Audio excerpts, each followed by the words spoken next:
Hey guys, welcome back to my channel. For those that are brand new, welcome. We welcome everybody with open arms.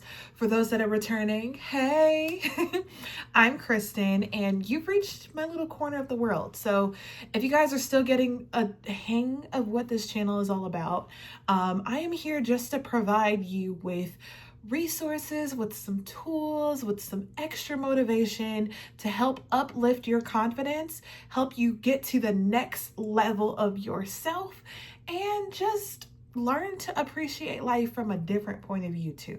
So without further ado, I want to jump into what our video of the day is. It's another episode of our Beauty Becomes Her series. If you've been following along with that series for some time now, you'll know that this one teaches you to build the confidence within yourself first before you pick up a makeup brush, okay? Today's topic is one that's near and dear to me and one that I am actively going through literally 5 minutes ago, maybe a couple minutes ago. Yeah, hanging in there. So the topic of the day is becoming better than you were yesterday. Now, it sounds like a cliche, I'm pretty sure you've heard someone tell you that, you are your biggest critic, which is true. I feel like I am. You are not in competition with anyone else. The only person that you should be focused on, I want to say comparing yourself to, is the version of yourself that you were yesterday, or maybe a few years ago, or the older version of you.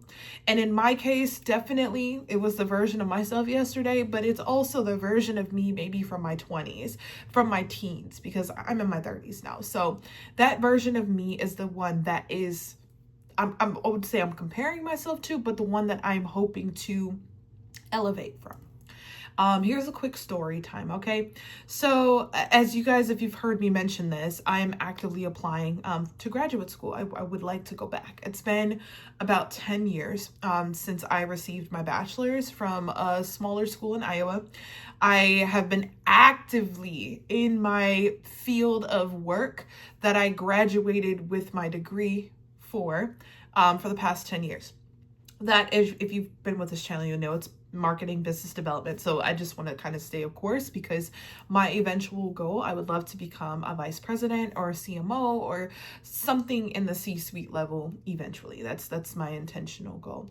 And I know that by pursuing this particular degree for myself, not for anyone else, it will serve as a major accomplishment for me, okay? So one thing I did in the process of applying for applications is, they ask you for your transcripts, they ask you for essays, different things. I had everything prepared. I do. I had my essays. I had my reference letter from my boss. I even passed a test that I didn't think I was going to pass because it's math, and I'm not a huge math person. But I passed it with flying colors, right? When it came down to my transcript, now this is in reference to my dream school, U of M, go Maize and Blue. I turned in my transcript, or what I thought was my transcript. And, on the transcript, it had a GPA that I was completely satisfied with, okay? And I turned it in, I shrugged it off, I took a deep breath, and I was looking forward to good responses. And I have been getting responses, it's not that I haven't. But then I received a note that was like, hey, you didn't turn in your completed unofficial transcript. And my first instinct, meeting the version of me from yesterday or years ago, I snapped. I was like, what do you mean? I turned this in. I turned it in. It's in there. And I reattached it. And then they sent me another email. They're like, no, Kristen, we need the official one. We need the one with your official statement that you've received your bachelor's degree. And so I sat there and I'm like, what is this lady talking about? Now I received that email like at 3:00. So I was getting ready to leave work, and I was just kind of like tired mentally from the day, from the week. And I sat back and I'm like, is this lady serious? Like, okay, like, let me go, call the University of Iowa, because they have all of the material and resources from the school that I went to, because it's no longer an establishment. It closed a year or so after I graduated. And so I sat with it and I'm like, okay, I can call them, I can pay them to, FedEx it, whatever the case may be. There are things that I could do. But then something said, Kristen, why don't you go look in your file cabinet, or my makeshift one on the floor? And so I looked through it and I found, the first page of my transcript, which I won't show you. It's like private business. And then I realized there are 2 pages. I didn't turn the second page in. This is the official transcript. I just forgot a page, And so I sat there and laughed for a little bit. And then I took a look at what the GPA was for my bachelor's. And it was a lot lower than what I thought it was. It's not like drastically lower. I did graduate, let me be very clear, and I passed all my classes. But it was lower than what I initially put in. So the old version of me, I would throw a pity party. I'm just gonna be honest with you. I'll be like, oh my God, my current GPA is so low and no one's gonna let me in, and wah. That's the old version of me that would be talking. That's the 29, 28-year-old version. Kristen would just lose it. Like, oh my God, I'm not getting into my own school, and I would hyperventilate, and part of me would just want to give up. But the version of me that is today, I reached out to my boyfriend. He asked, we always talk to each other in the morning. We talk to each other all day, let me be very clear. But he asked me how I was doing, and I was like, well, I'm doing okay, but I'm kind of not entirely happy with myself. And I explained why. And he was like, oh, that happens to everybody. It's okay. And I was like, yeah, you're right.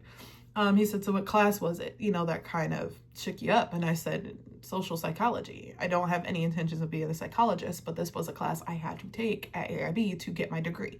Now, I retook it, let me be very clear, just to get a higher grade, and I did okay.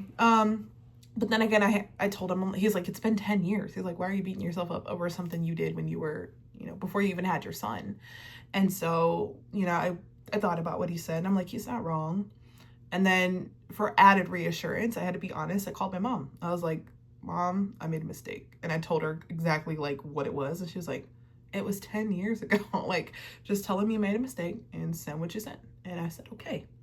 Now, for a split second, I did want to fall back into the trap that I used to do, of when things got hard, I would just give up. And not give up, I'll just brush it to the side, like, just maybe it's just not for me.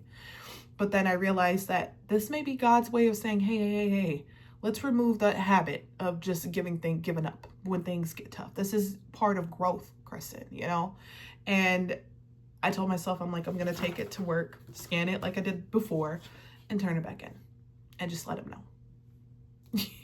So in terms of, going back to the theme of the day, being better than you were yesterday, I think and this is from my personal story, it's learning from learned behaviors and previous habits that I would do, unlearning them, and being mature. I think that's what it is.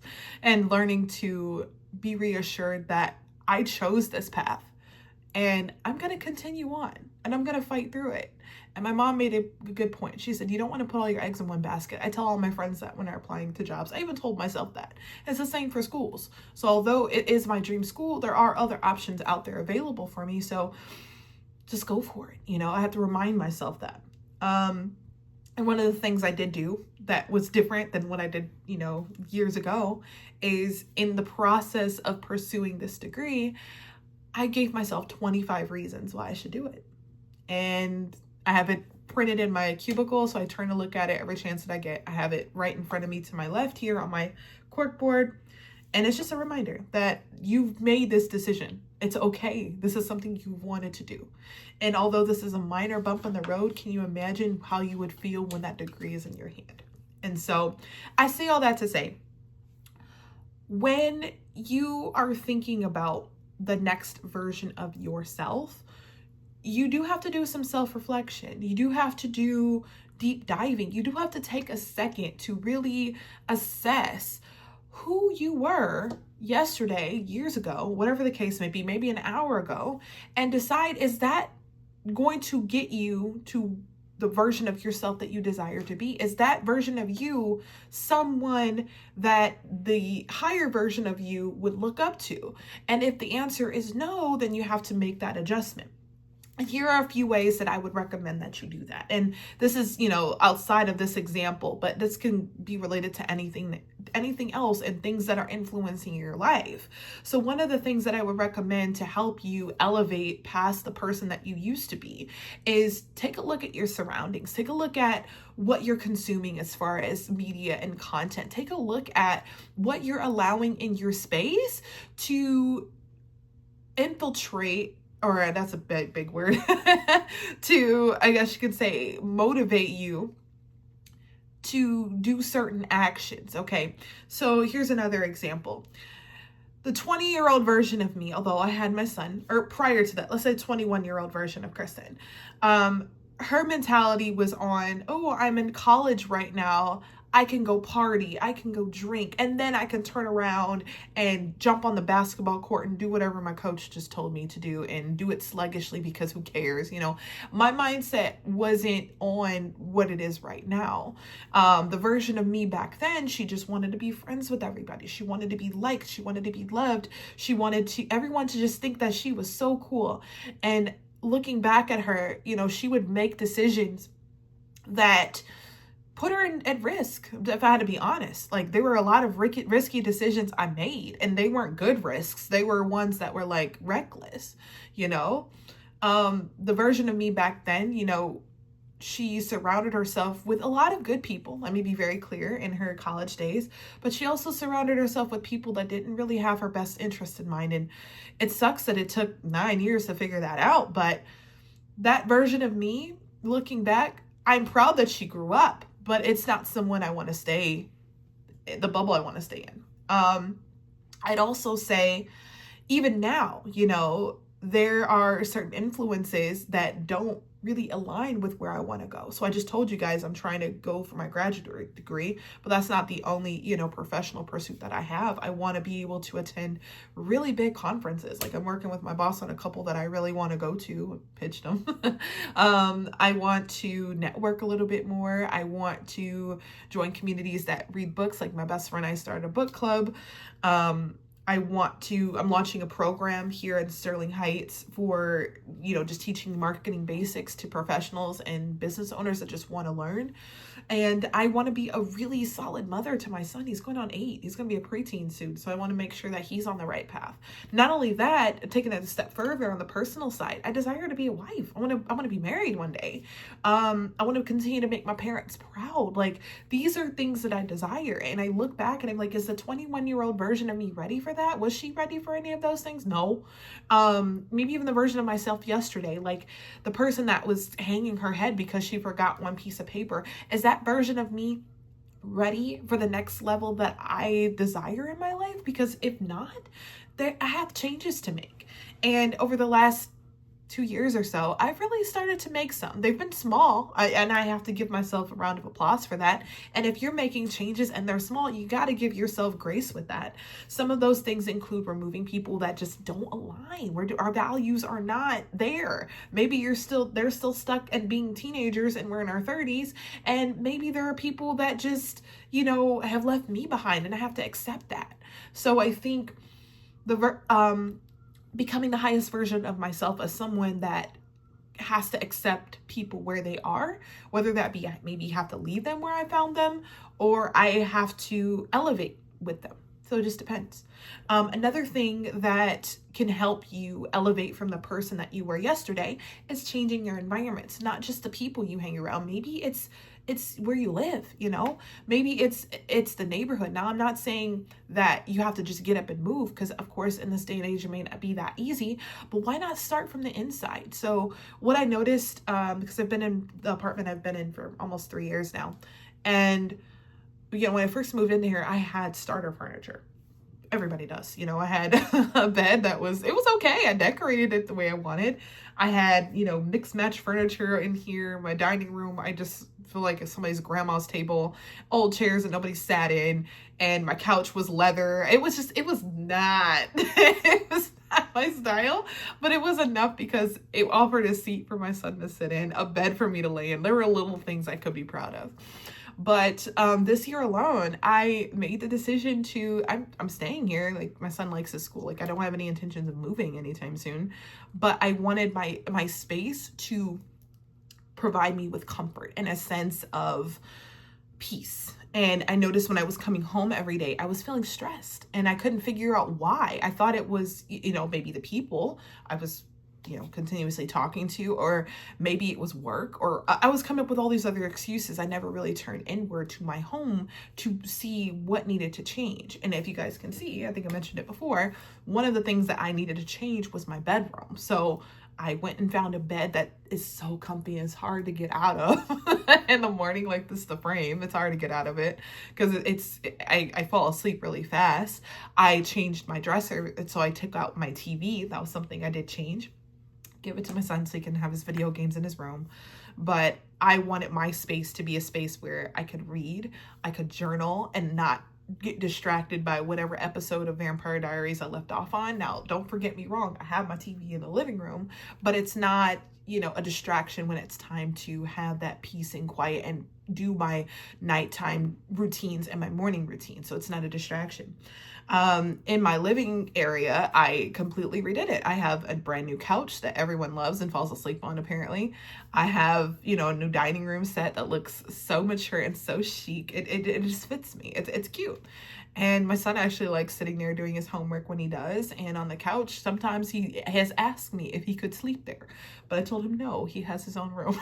So it's just little things. Making adjustments like that allows me to really appreciate my space more. And I don't feel the itch to want to move. I don't feel the itch to want to be at everyone else's house, boyfriend, best friend, my mom's. I feel the need to enjoy my space a lot more. And I've even done the same thing at work.